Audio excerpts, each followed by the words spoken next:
பிரதமாச்சாரியனான கண்ணன் பெருமான் அவர் அவதரித்து செய்த விஷயங்களிலே ஆகச்சிறந்த காரியம் என்னன்னா ஒரே ஒரு கிருஷ்ண திருஷ்ணா தத்துவத்தை உருவாக்கியது. அது அந்த கிருஷ்ணன் விஷயத்திலே. இதுவே நம் வேலுக்குடி கிருஷ்ணன் சுவாமிகளின் விஷயத்திலே அவருடைய உபன்யாசங்களையும் காலக்ஷேபங்களையும் கேட்டு உருவான வேலுக்குடி கிருஷ்ண திருஷ்ணா தத்துவங்கள் பல. அந்த ஆழ்வார் என்ன பண்றார் அப்படின்னா, வேதத்தின் நுட்பொருள் நிற்கப்பாடி என்னெஞ்சொல் நிறுத்தினான்.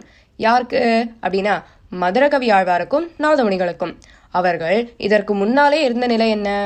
அவர்கள் இருவருமே சகல சாஸ்திரங்களையும் கத்து ஞானம் கணிந்து தெற்கிலிருந்து யாத்திரையாக சென்று ஒரு திவ்ய தேசத்தில் இருக்கும் எம்பெருமானுக்கு மங்களாசாசனம் செய்து வடதேசத்தில் இருக்கும் கண்ணனுக்கே கைங்கரியம் செய்து ஞானம் கணிந்து பக்தியாகி முதிர்ந்து இருக்கு.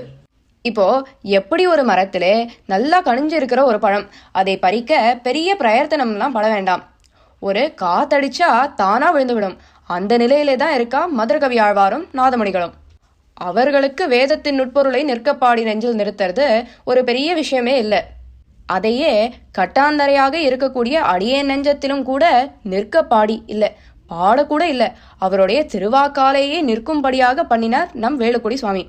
அப்படின்னா அவருடைய திருவாக்கின் வைபவத்தை என்னன்னு சொல்ல? இந்த ஜெகத் அத்தனையும் பகவத் விஷய ஞானம் இல்லாமல் காடாக கிடக்க தான் மட்டும் பக்தி யோகத்தை கொண்டு மனம் கொள்ளாமல் நாதமுனிகளிடம் 4000 நமக்காக பெற்றார். அதனாலேயே உய்ய கொண்டார் என்ற பெயர் பெற்றார் புண்டரீகாட்சர். நம் வேலுக்குடி சுவாமி ஆழ்வார்களின் அருளி செயல்களை ஒரு இல்லந்தோறும் கொண்டு வந்து சேர்த்தார் நாம் உய்வதற்காக. இவரும் உய்ய கொண்டாரே. கிஞ்சித்காரம் வாயிலாக அங்கத்தினர் அனைவருக்கும் சிடிக்கள் வழியாக, அல்லாதோருக்கு என்பணி வாயிலாகவும், டிவி சேனல்கள் வழியாகவும், சந்தை வகுப்புகள் மூலமாகவும், தொடர் உபன்யாசங்கள் காலக்ஷேபங்கள் வாயிலாகவும், திவ்ய தேச கைங்கரியங்கள் பாடசாலைகள் என்று ஒருவரை பிடிக்க ஊரை வளைப்பாரை போல நமக்கு தொடர்ந்து பச்சையிட்டு வரும் இவரும் ஒரு மணக்கால் நம்பியே. யமுனை துறைவனான கண்ணனை தன் பெயரிலேயே கொண்டிருக்கார். அந்த ஆள வந்தாரும் என்னை பார்க்க வேண்டாம், பிதாமகரான நாதமுனிகளையே பாரும் என்று பெருமாளிடத்திலே பிரார்த்திக்கிறார். அதே போல நம் சுவாமியும் வார்த்தைக்கு வார்த்தை தன் திருத்தகப்பனாராலேயே தான் உய்ந்தது என்று தவறாமல் சாதிப்பார். ஆள வந்தாருக்கும் சுவாமி ராமானுசருக்கும் பாலமாக இருந்தவர் பெரிய நம்பிகள்.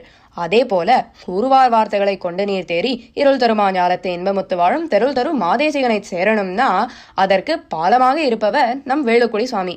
அந்த ராமானுஜர் கூட என்ன பண்ணினார்? ஆசையுடையோர்களுக்கு மட்டும்தான் பேசி வரம்பறுத்தார்.